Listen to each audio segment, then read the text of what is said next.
Hello friends, എല്ലാവർക്കും നമസ്കാരം. നിങ്ങൾക്കൊരു കാറ് മേടിക്കാൻ പ്ലാൻ ഉണ്ടോ? അതിബുദ്ധിമാന്മാർ കാറ് മേടിക്കുമ്പോൾ ശ്രദ്ധിക്കുന്ന 10 കാര്യങ്ങളാണ് നിങ്ങളുമായിട്ട് പങ്കുവെക്കുന്നത്. ഒരു കാറ് മേടിക്കുമ്പോൾ പലർക്കും സംഭവിക്കുന്ന ചില പ്രശ്നങ്ങളുണ്ട്.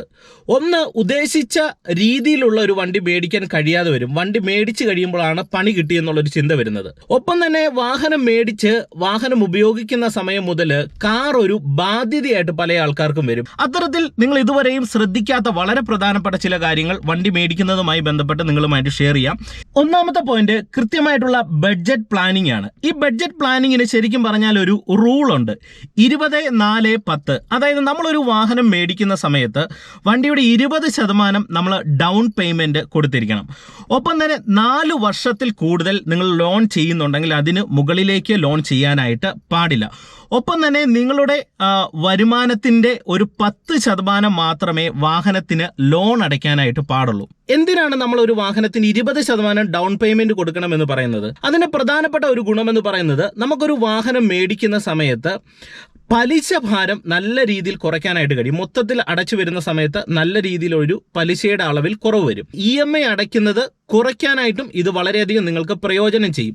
ലോൺ തുക കുറവാണെന്നുണ്ടെങ്കിൽ സ്വാഭാവികമായിട്ട് നമ്മൾ മാസം അടയ്ക്കേണ്ട തുകയും കുറവായിട്ട് വരും.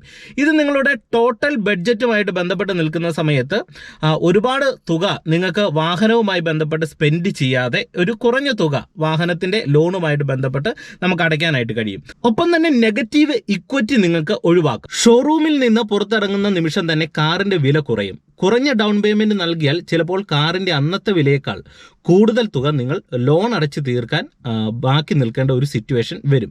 20% അടയ്ക്കുന്നത് ഇത് നിങ്ങൾക്ക് ഒഴിവാക്കാനായിട്ട് സഹായിക്കും. ഒരു പുതിയ വാഹനം മേടിച്ചു കഴിഞ്ഞാൽ സാധാരണ ഒരു 4 കൊല്ലം അല്ലെങ്കിൽ ഒരു 5 കൊല്ലത്തിനോടൊക്കെ അടുക്കുമ്പോൾ വണ്ടിക്ക് ചെറിയ രീതിയിലുള്ള കംപ്ലൈന്റുകൾ വന്നു തുടങ്ങും.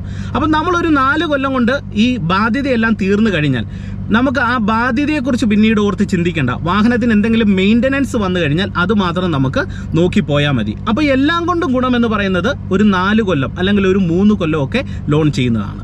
ഇനി നിങ്ങൾ ശ്രദ്ധിക്കേണ്ട വളരെ പ്രധാനപ്പെട്ട രണ്ടാമത്തെ പോയിന്റാണ്, നമ്മൾ കൃത്യമായിട്ടുള്ള ഒരു ബഡ്ജറ്റ് ഒക്കെ പ്ലാൻ ചെയ്തു വണ്ടി മേടിക്കാൻ തീരുമാനമെടുത്തു. അപ്പം നമ്മുടെ മനസ്സിലേക്ക് ഒരു ചോദ്യം വരും, പുതിയ വണ്ടി മേടിക്കണോ സെക്കൻഡ് ഹാൻഡ് വണ്ടി മേടിക്കണോ, ഏതാണ് നല്ലത്? സ്മാർട്ടായിട്ട് ചിന്തിക്കുന്നവർ ഇതിനെ എങ്ങനെ നോക്കിക്കാണുന്നു എന്ന് മനസ്സിലാക്കാം. അതായത് പുതിയ വാഹനത്തിന്റെ ഗുണങ്ങളും ദോഷങ്ങളും എന്താണെന്ന് ആദ്യം നമുക്കൊന്ന് മനസ്സിലാക്കാം. പുതിയ വണ്ടിയുടെ ഏറ്റവും പ്രധാനപ്പെട്ട ഒരു ഗുണമെന്ന് പറയുന്നത് നമുക്കൊരു മാനസിക സമാധാനം ലഭിക്കും. കാരണം പുതിയ വണ്ടി ആയതുകൊണ്ട് ഉടനടി വണ്ടിക്ക് മറ്റ് മെക്കാനിക്കൽ കംപ്ലൈന്റ് ഒന്നും വരാതെ, നമുക്ക് വാഹനം വർക്ക്ഷോപ്പിൽ കയറ്റുന്ന സിറ്റുവേഷൻ ഒന്നും വരാതെ വാഹനത്തെ നമുക്ക് കൊണ്ടുപോകാനായിട്ട് സാധിക്കും. പുതിയ വണ്ടിക്ക് കുറഞ്ഞ പലിശ നിരക്കായിരിക്കും. സർവീസ്, ഒപ്പം തന്നെ പുതിയ ഫീച്ചേഴ്സ്, അതുപോലെ തന്നെ പുതിയ വണ്ടി ആയതുകൊണ്ട് നമുക്കൊരു 15 കൊല്ലത്തേന് വാഹനത്തിന് റീടെസ്റ്റോ മറ്റു കാര്യങ്ങളിലേക്ക് നമുക്ക് പോകാതെ വാഹനത്തെ നിലനിർത്താനായിട്ട് കഴിയും. ഇതാണ് പ്രധാനപ്പെട്ട ഗുണമെന്ന് പറയുന്നത്. ഇനി ഇതിന്റെ ദോഷങ്ങൾ എന്തെല്ലാമാണ്? നമ്മൾ പുതിയൊരു വണ്ടി മേടിച്ച് നമ്മൾ റോഡിലേക്ക് ഇറങ്ങി 1 കൊല്ലം യൂസ് ചെയ്തു. അതിനുശേഷം നമ്മൾ വണ്ടി വിൽക്കാനായിട്ട് നമ്മൾ തീരുമാനിച്ചു കഴിഞ്ഞാൽ ഗണ്യമായിട്ടുള്ള ഒരു വിലക്കുറവ് അവിടെ ഉണ്ടാകും. 1-2 ലക്ഷം രൂപ കുറഞ്ഞു മാത്രമേ നമുക്ക് വാഹനം വിൽക്കാനായിട്ട് കഴിയത്തുള്ളൂ. ഒപ്പം തന്നെ വാഹനം അപ്പോൾ തന്നെ സെക്കൻഡ് ഹാൻഡ് വണ്ടിയായി മാറിക്കഴിഞ്ഞു. ഇനി ബുദ്ധിയുള്ളവർ എങ്ങനെയാണ് ഒരു വണ്ടി മേടിക്കുന്നതെന്ന് നോക്കാം.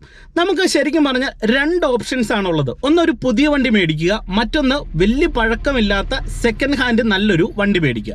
നിങ്ങൾ ഇതിൽ ഏത് വണ്ടി മേടിച്ചാലും പ്രധാനമായിട്ട് നിങ്ങൾ മനസ്സിൽ വെക്കേണ്ട ഒരു കാര്യം എന്ന് പറയുന്നത്, നല്ലൊരു കമ്പനിയുടെ വാഹനം മേടിക്കുക. നല്ലൊരു കമ്പനിയുടെ വാഹനം എന്ന് പറഞ്ഞു കഴിഞ്ഞാൽ നമുക്ക് വാഹനത്തിന് പ്രോപ്പറായിട്ടുള്ള സർവീസ് ലഭിച്ചിരിക്കണം. ഒപ്പം തന്നെ വാഹനം നമ്മൾ വിൽക്കാനായിട്ട് ശ്രമിച്ചു കഴിഞ്ഞാൽ പെട്ടെന്ന് വാഹനം വിറ്റുപോകണം, റീസെയിൽ വാല്യൂ ഉണ്ടായിരിക്കണം. ഒപ്പം തന്നെ പാർട്സുകൾക്ക് മറ്റ് കമ്പനികളെ അപേക്ഷിച്ച് വിലക്കുറവുണ്ടായിരിക്കണം. പാർട്സുകൾ നമുക്ക് അവൈലബിൾ ആയിരിക്കണം. പിന്നെ വണ്ടിക്ക് മൈലേജ്, ഫീച്ചേഴ്സ്, ഇങ്ങനെ എല്ലാ കാര്യങ്ങളും ഒന്ന് നോക്കുക. എന്നിട്ട് നിങ്ങൾക്ക് അത്യാവശ്യം സാമ്പത്തികം ഉള്ള ഒരാളാണെന്നുണ്ടെങ്കിൽ നിങ്ങൾക്ക് കൃത്യമായിട്ടും എല്ലാ ഫീച്ചേഴ്സുമുള്ള ഒരു പുതിയ വാഹനം തന്നെ സെലക്ട് ചെയ്യുന്നതിൽ ഒരു തരത്തിലുള്ള പ്രശ്നമില്ല. ഞാൻ പറഞ്ഞതുപോലെ ഒരു 20% നമ്മൾ ഡൗൺ പേയ്മെന്റ് നൽകി തന്നെ ഒരു വണ്ടി മേടിക്കുക. ഇനി നിങ്ങൾക്ക് അത്യാവശ്യം സാമ്പത്തികം, ഒരു മിഡിൽ ടൈപ്പ് ഫാമിലിയാണ്, ഒരുപാട് ഒരു കൃത്യമായിട്ടുള്ള ഒരു രീതിയിലാണ് രീതിയിലാണ് നിങ്ങളുടെ സാമ്പത്തികം പോകുന്നതെങ്കിൽ, നിങ്ങൾക്ക് ഒരു മാസം ഒരു 1 ലക്ഷം രൂപയാണ് നിങ്ങൾക്ക് വരുമാനം ഉള്ളതെങ്കിൽ, അങ്ങനെയാണെങ്കിൽ നിങ്ങൾ ശ്രദ്ധിക്കേണ്ട ഒരു കാര്യമെന്ന് പറയുന്നത് ഡൗൺ പേയ്മെൻറ്റ് അളവ് നിങ്ങൾ കൂട്ടുക. ഡൗൺ പേയ്മെൻറ്റ് കൂടുതൽ ഉണ്ടാക്കുക. ഒരു 30% എങ്കിലും ഡൗൺ പേയ്മെൻറ്റ് നിങ്ങൾ കൊടുക്കുന്ന രീതിയിലേക്ക് മാറ്റുക. ഇനി നിങ്ങളൊരു സെക്കൻഡ് ഹാൻഡ് വണ്ടി മേടിക്കാൻ തീരുമാനിച്ചു. പുതിയ വണ്ടിക്ക് അടുത്തുള്ള ഒരു ബഡ്ജറ്റ് നിങ്ങൾക്കുണ്ട്, മേടിക്കാനായിട്ടുള്ള ഒരു ബഡ്ജറ്റും ഉണ്ട്. എന്നാൽ ഒരു സെക്കൻഡ് ഹാൻഡ് വണ്ടിയിലേക്ക് മാറാം. പുതിയ കാറിൻ്റെ ബഡ്ജറ്റിൽ പഴയ ഒരു കാറ്, ഉദാഹരണത്തിന് 10 ലക്ഷം രൂപയ്ക്ക് പുതിയൊരു ഹാച്ച് ബാക്ക് വാങ്ങുന്നതിന് പകരമായിട്ട് 10 ലക്ഷത്തിന് തന്നെ നല്ലൊരു സെക്കൻഡ് ഹാൻഡ് SUV നിങ്ങൾക്ക് മേടിക്കാനായിട്ട് കഴിയും. അതിലും ഫീച്ചറുള്ള ഒരു വാഹനം മേടിക്കാനായിട്ട് കഴിയും. പ്രധാനമായിട്ടും നിങ്ങൾ ശ്രദ്ധിക്കേണ്ടതെന്ന് പറയുന്നത്, 1 കൊല്ലത്തിൽ കൂടുതൽ പഴക്കമുള്ള ഒരു വണ്ടി ഒരു കാരണവശാലും നിങ്ങൾ മേടിക്കരുത്. വാഹനത്തിന് സർവീസ് ഹിസ്റ്ററി നിങ്ങൾക്ക് പ്രോപ്പറായിട്ട് കിട്ടിയിരിക്കണം. അതിന് ബുക്കും മറ്റു കാര്യങ്ങളും മേടിച്ച് കൃത്യമായിട്ട് ആ കമ്പനിയിൽ പോയി സർവീസ് ഹിസ്റ്ററി പരിശോധിക്കുക. ഒപ്പം വാഹനത്തിൻ്റെ മറ്റ് കണ്ടീഷൻ, ടയർ, അതുപോലെ തന്നെ മറ്റെല്ലാ കണ്ടീഷൻ, എൻജിൻ ഭാഗം, അങ്ങനെ എല്ലാ കാര്യങ്ങളും ഒരു മെക്കാനിക്കിനെ വിളിച്ചു കൊണ്ടുപോയി വന്ന് ഇത് കാണിച്ച് വാഹനത്തിന് കംപ്ലൈൻറ്റ് ഇല്ല എന്ന് ഉറപ്പുവരുത്തി നിങ്ങൾക്ക് അത്യാവശ്യം ഫീച്ചേഴ്സ് ഉള്ള നല്ലൊരു വാഹനം സെലക്ട് ചെയ്യുന്നതിൽ ഒരു തരത്തിലുള്ള പ്രശ്നവുമില്ല. അപ്പോൾ ഒരു സെക്കൻഡ് വണ്ടി മേടിക്കുമ്പോൾ നമ്മൾ പുതിയ മേടിക്കാനായിട്ട് ഉദ്ദേശിച്ച ഒരു വണ്ടി ഉണ്ടല്ലോ, അതിനേക്കാളും ഫീച്ചേഴ്സ് കൂടുതലുള്ള ഒരു വണ്ടിയായിരിക്കണം നമ്മൾ മേടിക്കേണ്ടത്. എന്നാലേ നമുക്ക് അതുകൊണ്ട് പ്രയോജനം ഉണ്ടാകത്തുള്ളൂ. മെയിൻ്റനൻസ് നോക്കും. പുതിയ വണ്ടിയാണെങ്കിൽ വളരെ മെയിൻ്റനൻസ് കുറവായിരിക്കും. സെക്കൻഡ് ഹാൻഡ് വണ്ടിയാണെങ്കിൽ അത് കൂടാനാണ് സാധ്യത. പലിശ നിരക്ക് പുതിയ വണ്ടിയാണെന്നുണ്ടെങ്കിൽ 8-9% പലിശ നിരക്കുള്ളൂ. സെക്കൻഡ് ഹാൻഡ് വണ്ടിയാണെങ്കിൽ 12 മുതൽ 16 വരെ പലിശ നിരക്ക് വരാൻ സാധ്യതയുണ്ട്. ഇനി പുതിയ വണ്ടിയാണെന്നുണ്ടെങ്കിൽ നമുക്ക് ആയുസ് കൂടുതലാണ് വാഹനത്തിന്. പഴയ വണ്ടിയാണെങ്കിൽ ആയുസ് കുറവാണ്. കാരണം 15 വർഷം വരെയാണ് വണ്ടിയുടെ റീടെസ്റ്റ് പറയുന്നത്. പുതിയ വണ്ടിയാണെങ്കിൽ 15 കൊല്ലം യൂസ് ചെയ്യുക. ഒരു 4-5 കൊല്ലം കഴിഞ്ഞെടുത്ത വണ്ടിയാണെങ്കിൽ 10 കൊല്ലം കഴിയുമ്പോഴത്തേന് നമുക്ക് വണ്ടി റീടെസ്റ്റ് ചെയ്യേണ്ട സിറ്റുവേഷൻ അല്ലെങ്കിൽ മറിച്ച് വിൽക്കേണ്ട സിറ്റുവേഷൻ വരും. വില നഷ്ടം കൂടുതലാണ് പുതിയ വണ്ടികൾക്ക്, എന്നാൽ പഴയ വാഹനങ്ങൾക്ക് കുറവാണ്. അതിബുദ്ധി ആപത്ത്. ബുദ്ധിപരമായിട്ട് നിങ്ങൾ വാഹനം നോക്കിക്കണ്ട് ശ്രദ്ധിച്ച് മേടിക്കാനായിട്ട് ശ്രമിക്കുക. പുതിയ വണ്ടിയാണെങ്കിൽ നിർബന്ധമായിട്ടും ശ്രദ്ധിക്കേണ്ട ചില കാര്യങ്ങളുണ്ട്. ഓൺ റോഡ് വില എന്ന് പറയുന്നത് എക്സ് ഷോറൂം പ്രൈസ് അല്ല. ഇൻഷുറൻസ്, റോഡ് ടാക്സ്, ഒപ്പം തന്നെ രജിസ്ട്രേഷൻ, ഇങ്ങനെ അടങ്ങിയ ഏതൊക്കെ തരത്തിലുള്ള ചാർജുകൾ ഇതിനുണ്ടോ അതെല്ലാം പ്രോപ്പറായിട്ട് അടങ്ങിയതായിരിക്കും വാഹനത്തിൻ്റെ മൊത്തത്തിൽ വരുന്ന വില. അത് മനസ്സിലാക്കി വേണം ഒരു വണ്ടി എടുക്കാനായിട്ട്. ഒന്ന്, നിങ്ങൾ വാഹനം പോയി നിർബന്ധമായും കണ്ടിരിക്കണം. ഒപ്പം തന്നെ നിങ്ങൾ കണ്ട വണ്ടി നിങ്ങൾക്ക് ഇഷ്ടമായെങ്കിൽ വണ്ടിയുടെ engine number, chase number just ഒരു ഫോട്ടോ എടുത്ത് നിങ്ങൾ വെക്കുക. നിങ്ങൾക്ക് കിട്ടുന്ന വണ്ടി അതാണെന്ന് ഉറപ്പ് വരുത്താനായിട്ട് അതൊന്ന് ശ്രദ്ധിക്കുക. നിങ്ങളുടെ ആവശ്യം എന്താണെന്ന് തിരിച്ചറിയുക. ഓഫീസ് യാത്രയ്ക്കാണോ, കുടുംബത്തോടൊപ്പം ദീർഘയാത്രയ്ക്കാണോ, അതോ ടൗണിലെ ഓട്ടത്തിനാണോ എന്ന് നോക്കുക. പെട്രോൾ, ഡീസൽ, ഇലക്ട്രിക്, ഇതിലേതാണ് നിങ്ങൾക്ക് ലാഭകരമാണെന്ന് തീരുമാനിക്കുക. മാസം 1500 കിലോമീറ്ററിൽ കൂടുതൽ ഓട്ടമുണ്ടെങ്കിൽ ഡീസലോ ഇലക്ട്രിക്കോ നിങ്ങൾക്ക് നോക്കാം. ഒരു ഷോറൂമിൽ മാത്രം പോകാതെ വിവിധ ബ്രാൻഡുകൾ താരതമ്യം ചെയ്യുക. ടെസ്റ്റ് ഡ്രൈവ് നിർബന്ധം. ടെസ്റ്റ് ഡ്രൈവ് ചെയ്യുമ്പോൾ വെറുതെ ഓടിച്ചു നോക്കാതെ നിങ്ങൾ സ്ഥിരം പോകുന്ന റോഡുകളിലൂടെയും കയറ്റങ്ങളിലൂടെയും ഓടിച്ചു നോക്കുക. വണ്ടിയുടെ കംഫർട്ട്, ബ്രേക്കിംഗ്, വിസിബിലിറ്റി എന്നിവ ശ്രദ്ധിക്കുക.